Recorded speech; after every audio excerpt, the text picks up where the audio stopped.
Hi guys, it's an exciting day here. We're starting incubation on our first eggs of the year, chicken eggs, Easter eggers actually. So I thought I'd make a quick video showing you how I incubate. So before we get incubating, I just wanted to really quickly touch on a subject of your eggs. If you're using your own eggs, obviously it's much simpler because you know your health of your chickens and stuff like that. But if you're having them posted in from elsewhere, have a chat to them about their fertility rates and if they've hatched their own eggs and stuff like that. You want your eggs not to be really dirty, but don't wash them. They've got a natural bloom on them. You don't want to wash off. That protects your eggs from bacteria ingressing inside. So if you've got dirt on them, just a dry brush, very gently take that off. And if you're having eggs posted as well, it's a good idea to leave them point down for about 24 hours after they've been posted. This just lets the yolk settle. This just lets them set. So just leave them at room temperature, point down for about 24 hours before you start incubation. That also gives you a good chance to get your incubator up and running, get up to temperature, make sure it's functioning well. That's generally what I do. Put my incubator on, set my eggs pointy side down, and leave everything for 24 hours. So now we've got that out of the way, let's have a quick look at the incubator. So this is my incubator. As you can see, I'm using the Brinsea Maxi 2. I love this incubator, I would highly recommend it. It's not bank breaking in price, but it's really increased my hatch rates. It's incredibly simple to use and it's extremely automated. It takes care of your humidity, your temperatures, your egg turning. It also has a feature allowing for egg cooling, which is quite a new feature. It gives the eggs a 30-minute cooling off period, or whatever period you elect to set it to, which mimics how the eggs would be treated by their mother. The chicken will often get off the eggs for a half hour a day to go and eat and just stretch her legs and stuff. So it really closely mimics how the chicken would set her eggs. So I would really recommend this. I'll leave a link for this down below. It's a great product. I've had a really good success rates hatching in here. Now there's various different settings on this, namely your temperature, your humidity, your turning angles, and the cooling off period that I mentioned. There's a few other bits and pieces, but those are the main ones that you kind of want to take care of. So let's get our eggs inside and then we'll have a closer look at some of the settings.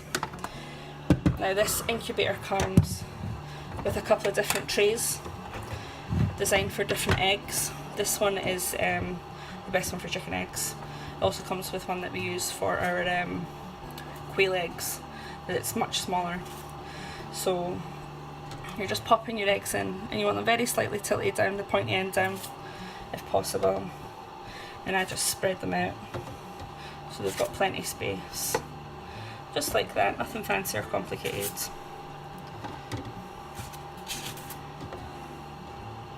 That's it, easy as that. And then I pop the lid on. Now it's got a motor here for turning, so you just want to make sure that's aligned with its little sprocket place, and that's that. You might also notice here I've got a tube to a water tank. This is as I said, this has got an automatic humidity control. It humidifies itself, so it does need a tank of water to draw from. So I just use this big plastic bottle, which I cover up with its tube going in. It also has a reservoir here if you want to manually control your water. If you want to manually control your humidity. If you're using the automatic control, it's best to leave this vent closed and it will regulate itself. If you're manually controlling it, you can open this vent to lower the humidity. So that's that. Now let's have a little quick look at the actual settings. So guys, I'm just going to have a quick run through of the settings as I have them for hatching chickens. So to access the settings, just push these buttons at once and then use to scroll through them and OK to access. So have a look at the temperature. I have it at 37.5 degrees Celsius for the entire hatch from day 1 right through until day 21, which is when chickens generally hatch. so that's quite easy. I'll leave these temperatures below. I'll also find the conversions into Fahrenheit. You can change these to display in Fahrenheit, but 37.5 degrees Celsius, that's what I found is the prime temperature for chickens. The next setting is the humidity. I have this at 45% humidity from day 1 right up until day 19, 2 days before hatch. I'm using the automatic humidity control on this, so I just have a tank of water and it feeds from these little hoses, a little pump right down, and it just feeds into this reservoir where it evaporates. But you can do this manually if you prefer. There's a little reservoir down here where you can feed water in, and then you can use this control to lower humidity. If you're using the automatic humidity like I am, just leave this shut. But 45% right up until day 19, and then it goes up to 65. So we'll just confirm that. Your turning mode, this is your automatic turner. Chicken eggs and most eggs need to be turned regularly during incubation to stop the fetus sticking to the side of the shell. So we just want to make sure turning mode's on.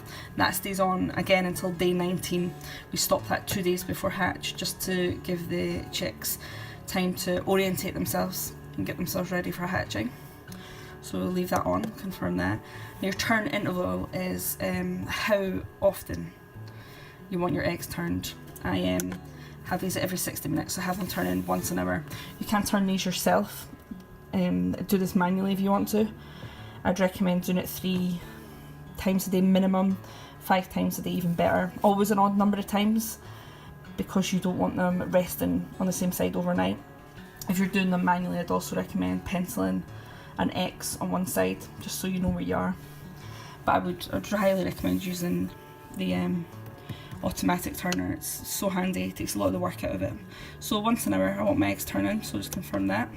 Now your turning angle, how this turns them, this plate up here, rotated, the little motor uses these teeth to turn this whole plate that the eggs are on, but the bottom plate stays still. So when this turns the eggs, they start to spin. So the longer this continues to turn, this plate turns for, the more your eggs will turn. So your turn angle is basically just how long the motor runs for.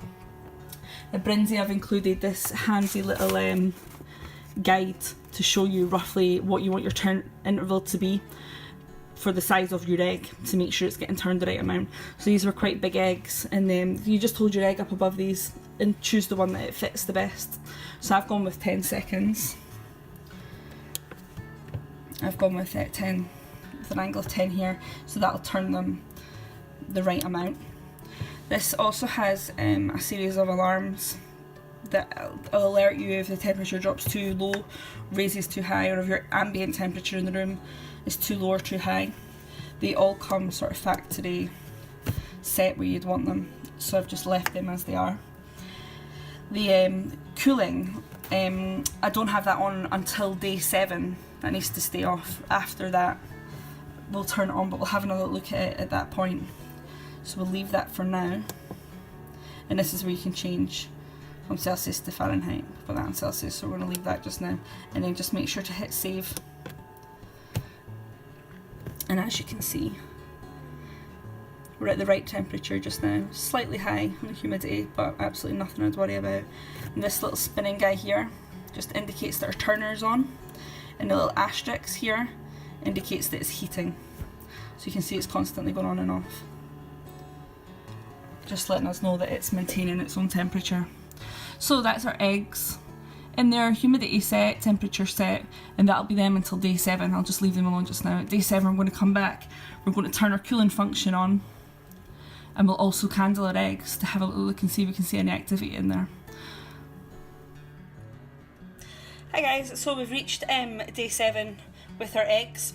So this is a point where we turn on the cooling feature. This is also the point where I give them their first candle to check fertility. The candling just means to light the egg from the bottom so we can have a look inside to see what's going on.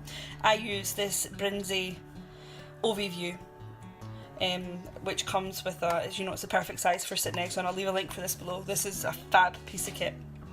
It makes it really easy to see inside the eggs.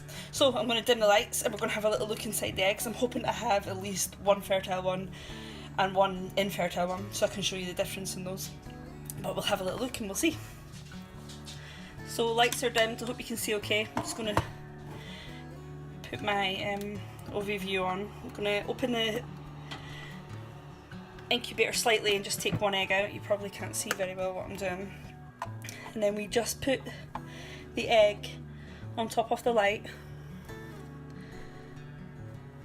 and turn it slowly to have a little look. This egg is looking really good.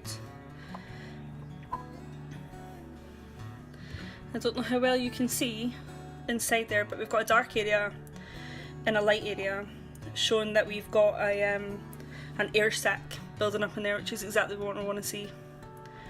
And the dark area is where our chick's starting to develop. Can you see that? You might not be able to see at this point, but we also have some veins starting to develop, which is a fab sign. When these eggs get a little bit further on, we'll have a look again and hopefully you'll be able to see properly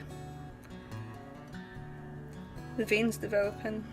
So we'll pop that one back and we'll check another one.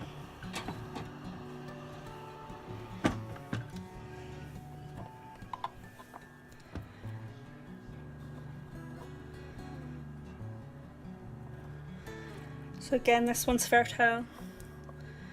You can see your chick is right here, that little dark area.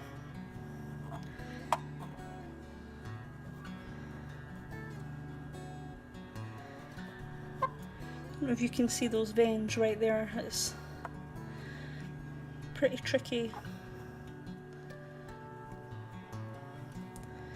But there's veins developing right over this egg. The veins develop right throughout the membrane, right around the whole outside of the egg. The whole inside of the egg, sorry. And the egg itself is porous, and oxygen is passed on to the chick through the membrane, through these veins. So that one's looking good as well. So we'll have at least 2 chicks.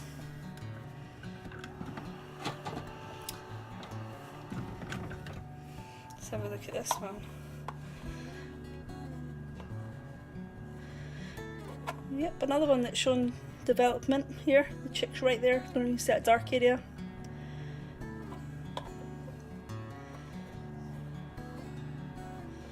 And lots of veins showing. So 3 chicks so far. I wanted to have an empty egg so I could show you the difference. Okay, there we go, an empty egg. As you can see, there's nothing much going on there. You can see the yolk just moving around and nothing. No development, no veins, no air sac. So we'll be getting rid of this egg just now.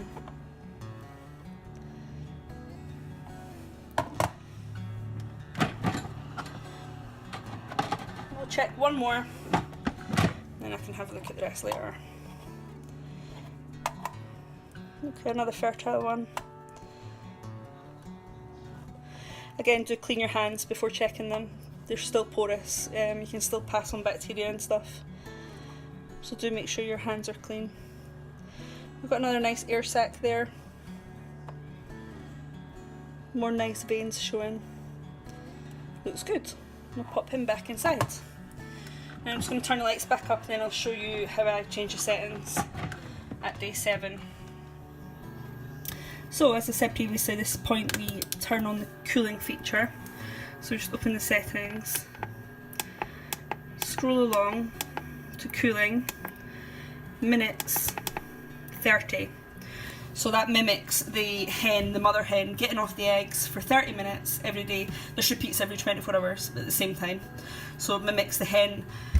After day 7, she'll get up to defecate, to eat, to drink, to stretch her legs. She'll potter about and then she'll go back to her eggs. So this mimics that and keeps the whole thing as close to nature as possible.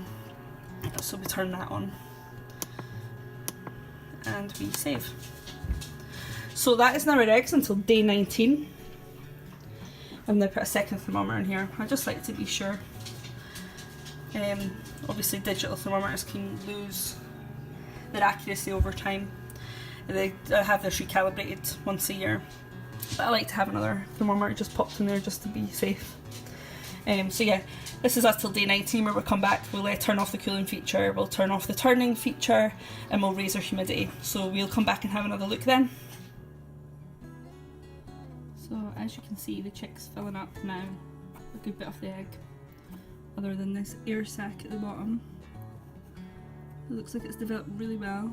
If you look just here, I think that's the head. If we watch, you might see it moving. Hey, there we go. So he's doing really well. Just getting himself ready. He'll be orientating himself now. Getting his head tucked tightly under his wing. Ready to emerge. Ah, he's very active. That's a great sign. So I'm going to pop him back inside, check his brothers and sisters, and then the incubator will be locked down now until hatch. It doesn't get opened at all. Sudden changes in temperature after this point can cause the membrane inside to shrivel up and make it very difficult for the chicks to break through it. It becomes very dry. So we want the humidity up, incubator closed, and that's going to be them until day 21, and we'll hopefully, when we come back, we'll have some babies to show you. Hi guys, little update on the little chickies. One of them, hi there, one of them has made his way out of shell. This is shell there. You can see the membrane. You can just see veins that have been supporting him while he's been in the egg. And there he is. He came out so quickly. He only pipped 2 hours ago. So how they come out is they pip. I think you can see it on this egg here. I don't know if you can see it right here. Tiny little hole. I'm struggling to focus on this, but a tiny little hole. So that's kind of their first step, is they burst a hole in the shell and through the membrane, and then they start taking their first breaths, and then they'll rest for sometimes as long as 24 hours, which just gives their a chance for their lungs to sort of open up, fill with air, you know, dry out a bit, and a chance to breathe properly. And then they'll start working their way around the egg, and they'll make more little holes, and they'll work their way right around the fat end of the egg, and it's called unzipping. They'll literally unzip the whole end, and then they will push the egg apart and come out. But this little guy barely rested. He pipped and he was out his egg within a couple of hours, which is unusual. So hopefully we've got a nice, strong, healthy little chick here. She looks absolutely fab. Beautiful colours. So I'm hoping these other little guys are going to come. This egg's rocking. I don't know if you can see it. Sorry, I'm struggling to focus on it here. It's shifting around, so hopefully, there you go, you see that? The baby pipped a little while ago, so hopefully he's working on starting to unzip himself. The peeping of the other chick will really help encourage him. They move a lot faster and are a lot more active when they can hear peeping and meeping sounds. It really seems to help them. Occasionally if I've had a chick struggling to get eggs, I play peeping chick sounds on YouTube. There's no sign of any pipping or any moving on this one. So either he's just sleepy. I thought I've seen it moving there. Either he's just sleepy or this egg's empty. But we're hoping for at least 2. So after they've hatched, you can leave them in here for up to 24 hours. They still have the yolk. They'll still have their yolk sac inside them, which provides them with all the liquid and nutrition they need for 24 hours. So if you still have eggs hatching when the first one hatches, which you probably will, they don't all hatch at the same time, close but not at the same time, don't worry about opening it to get the chicken out, just leave them. Oh, he's going to have a sleep now. He's been so busy. don't worry about rushing to get them out, they're fine in there for a little while. But I'm going to get my brooder set up, and then we'll come back. Hopefully we'll have another chick when we come back, and I'll show you the brooder set up, and I'll show you the next stages. Hi guys, so we've ended up with 2 chicks. This egg didn't hatch, there's no movement from it, I've candled it again. Fully developed, so I don't know why, sometimes it just happens. So I've got my brooder set up here. There's the lid for it. This is my brooder plate. It's a contact heater. It can be raised up and lifted down, and it just acts the same as a mother hen would. The babies can press themselves against it and warm their bodies up. Here I've got just chick starter feed. Simple as that. Over here is what I'm using to water just now. A very shallow dish, small amount of water in it, and rocks. The reason for that is that they will drown. If you just put water in the dish, they will slip, fall over, and not be able to get themselves back up because of the wetness, and they'll drown. If you put rocks in it, if they fall on this, and you make the water just so it's only in between the gaps, it's not over the rocks. So if they fall on this, they're dry, but they can drink between the rocks, and I leave that in for the first like 4 or 5 days, and then I switch these to waterers. I'm just using these pads just now because they can get a bit confused about what's food and what's substrate, so it's easy to show them. As well, you can sprinkle the food around, which encourages them to start eating. After the first 3 or 4 days, I'll switch these to proper feeders, and I will switch the pads out for pine shavings. I like to use pine shavings because they're really absorbent. They seem to take a lot of the liquid away. Stuff like straw, the dampness just seems to sit on top of it. But we're going to shift them into here. Just get rid of that. Hello. Hi, Peep Peep Peep. You're very cute. Very cute. Hi. So I'll just pop them in here just now. I know. Very noisy. And they're going to be a little bit confused about stuff. Well, the first thing to do is just show them how to drink.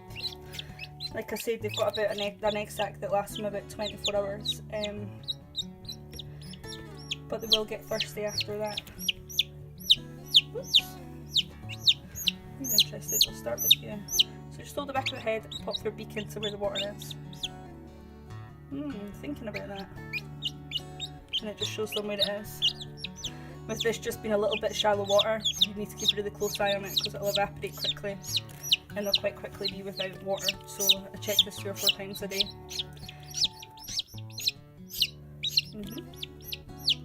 So now they know where that is, they'll think about it, they'll go back to themselves. And with the food to encourage them to eat, I tend to sprinkle it. It seems to attract their attention if you do that in front of them. You can also just mimic the mother hen.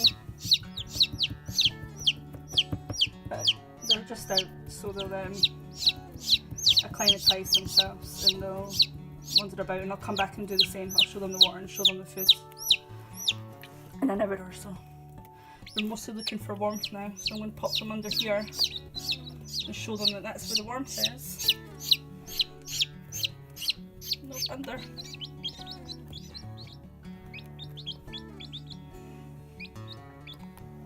And very quickly realise that that's where they want to be. Keep cosy.